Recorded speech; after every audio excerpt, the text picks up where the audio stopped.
जेह माया ममता तजी सब ते पायो उदास।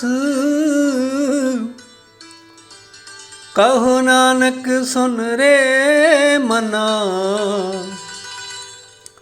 ते कट ब्रह्म निवास। कहो नानक सुन रे मना ते कट ब्रह्म निवास। गुरु सवारे गुरु दुलारे सत्संगी जनों, बड़े प्यार अते अदब नाल फतेह प्रवान करो जी। वाहिगुरु जी का खालसा वाहिगुरु जी की फतेह। ये जो पाठ आप जी ने सरवण किया, ये पाठ श्लोक महला 9वां दे श्लोक नंबर 18 का है। इस दी विचार सरवण करो जी। जे माया ममता तजी सब ते भयो उदास। जिस प्राणी ने माया की पकड़ छड़ दी है अते वासनावां तो उपराम रहिंदा है, कहो नानक सुन रे मना ते कट ब्रह्म निवास। नौवें गुरु नानक पातशाह जी फरमाउंदे हन, हे मन सुन, उस गुरमुख दे हिरदे विच परमात्मा दा वासा हुंदा है। संगत जी, परमात्मा दा वासा उत्थे है, उस हिरदे च है जिस हिरदे चों माया दी ममता चली गई। साढ़े देश दे साधुओं विच त्याग की बहुत वड्डी महानता रही है। जिन्ना कोई वड्डा त्यागी है उन्ना ही वो वड्डा महात्मा है। जिवें कि जिन्ना किसी कोल ज़्यादा धन है उन्ना वड्डा ही वो धनवान है। लखपति छोटा है, करोड़पति वड्डा धनवान है। इसी तरह लख का त्यागी छोटा साधु है, करोड़ का त्यागी वड्डा साधु है। ये अंतर है छोटे साधु अते वड्डे साधु विच। इन्नी गल समझ विच ना आई कि जिहड़ी वस्तु कोल होंदियां कुछ ना सवार सकी, वो त्याग भी देवां तां मेरा की सवारेगी। ये गल समझण वाली है। एक गल होर स्पष्ट है कि जिहड़ी वस्तु कुछ सवारदी जापे बंदा त्यागदा भी नहीं। ऐसी वस्तु नूं बंदा त्यागदा नहीं।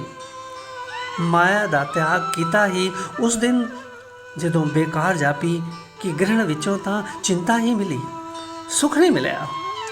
त्याग करके वेखिए, पर होया उल्ट। ग्रहण विचों चिंता मिली सी, त्याग विचों हंकार मिलिया। जदों माया का त्याग किया तो मनुख हंकारी हो गया। संगत जी, दो साधु आपस विच लड़ रहे सन। एक कह रहा सी, मैं करोड़ों का त्यागी, तेरे कोल की सी भुख नंग। पर संगत जी, सुनन वाले बीत राग ने कहा, त्यागी तू भी नहीं, हिसाब तैनू भी याद है। पहला याद सी किन्ने पास हन, हुण याद है किन्ने त्यागे। ये किन्ने भुल जान तां त्याग है। मेरे कोल कितने सी जिन्हां दा मैं त्याग किया, जेकर ये भुल जान तां त्याग है। जदों तक कितने याद हन, त्याग ने तेरा फायदा नहीं किया, नुकसान ही किया। क्योंकि इस त्याग ने मनुख दे हंकार नूं वधाया है। ग्रहण का गुमान अज नहीं तां कल टूट जाएगा। कोई चोर डाकू तोड़ देवेगा, कोई मुकदमा, कोई बीमारी तोड़ देवेगी। पर त्याग का गुमान ऐसा खतरनाक है, ऐसा डेंजरस है, जिसनों गुरु ही तोड़े तां तोड़े, नहीं तां टूटना बहुत ही मुश्किल है, बहुत कठिन है। त्याग का सिक्का सिर्फ सिमरती है, चेता ही है, अते इस दे गवाचण का सवाल ही पैदा नहीं होता। हैरानी की गल है कि मनुख ने जीवन विच जिन्ना पैसा कुकर्मा विच, भाव, जुए विच, शराब विच, व्यभिचार विच गवाया है, ਉਹ ਯਾਦ ਨਹੀਂ ਰੱਖਿਆ। ਅਕਸਰ ਮਨੁੱਖ ਐਸੇ ਕਰਮਾਂ ਦੇ ਉੱਪਰ ਖਰਚ ਕੀਤੇ ਹੋਏ ਧਨ ਨੂੰ ਯਾਦ ਨਹੀਂ ਰੱਖਦਾ, ਪਰ ਜਿਹੜਾ ਕਿਸੇ ਭਲੇ ਪਾਸੇ ਸੇਵਾ ਵਿੱਚ ਲਾਇਆ ਹੈ ਉਹ ਯਾਦ ਰੱਖਦਾ ਹੈ। ਕੁਕਰਮਾਂ ਵਿੱਚ ਗਵਾਚੇ ਧਨ ਦੇ ਹੰਕਾਰ ਖੜਾ ਨਹੀਂ ਸੀ, ਕਦੀ ਵੀ ਖੜਾ ਨਹੀਂ ਹੋਏਗਾ ਹੰਕਾਰ ਐਸੇ ਕੁਕਰਮਾਂ 'ਤੇ ਖਰਚ ਕੀਤੇ ਹੋਏ ਧਨ ਦਾ। ਪਰ ਸੰਗਤ ਜੀ, ਸੇਵਾ 'ਤੇ ਜੋ ਧਨ ਲਗਾਇਆ ਹੈ ਇਸ ਉੱਤੇ ਹੰਕਾਰ ਖੜਾ ਹੋ ਸਕਦਾ ਹੈ।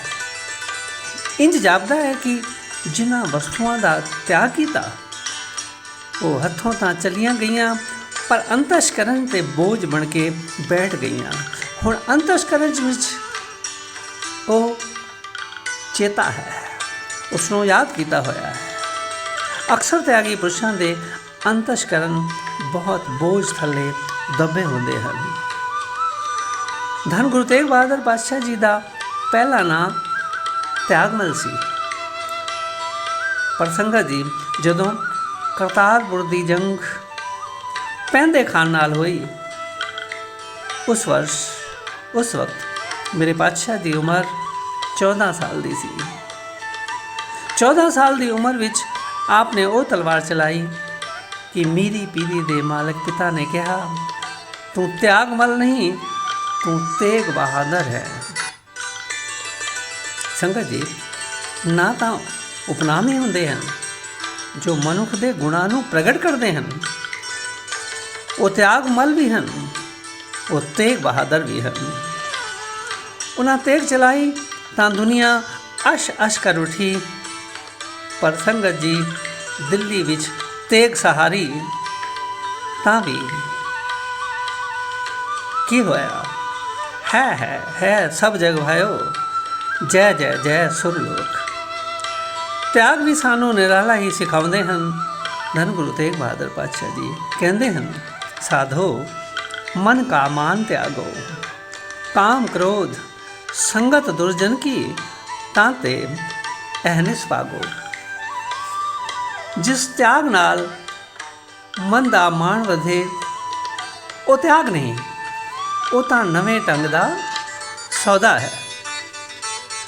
ਮਾਇਆ ਤਿਆਗਣੀ ਤਿਆਗ ਨਹੀਂ, ਅਸਲ ਤਿਆਗ ਹੈ ਮਾਇਆ ਦੀ ਮਮਤਾ ਤਿਆਗਣੀ। ਇਸੇ ਕਰਕੇ ਪਾਤਸ਼ਾਹ ਕਹਿੰਦੇ ਹਨ, ਜੇ ਮਾਇਆ ਮਮਤਾ ਤਜੀ ਸਭ ਤੇ ਪਾਇਓ ਉਦਾਸ। ਆਪਣੇ ਘਰ ਵਿੱਚ ਹੀ ਇੰਜ ਰਹਿਣਾ ਜਿਵੇਂ ਕੋਈ ਸਰਾਂ ਵਿੱਚ ਰਹਿੰਦਾ ਹੈ। ਪਰਿਵਾਰ ਵਿੱਚ ਬੈਠੇ ਇੰਜ ਅਨੁਭਵ ਕਰਨਾ ਜਿਵੇਂ ਕੋਈ ਬੇੜੀ ਦੇ ਪੂਲ ਵਿੱਚ ਬੈਠਾ ਹੁੰਦਾ ਹੈ।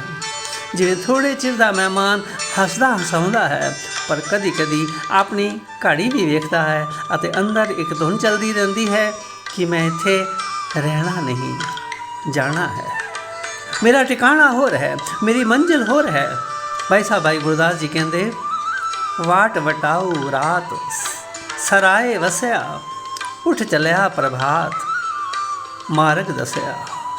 ਸਵੇਰ ਨੂੰ ਤਾਂ ਚਲੇ ਹੀ ਜਾਣਾ ਹੈ, ਕੇਵਲ ਰਾਤ ਦਾ ਵਿਸ਼ਰਾਮ ਹੈ।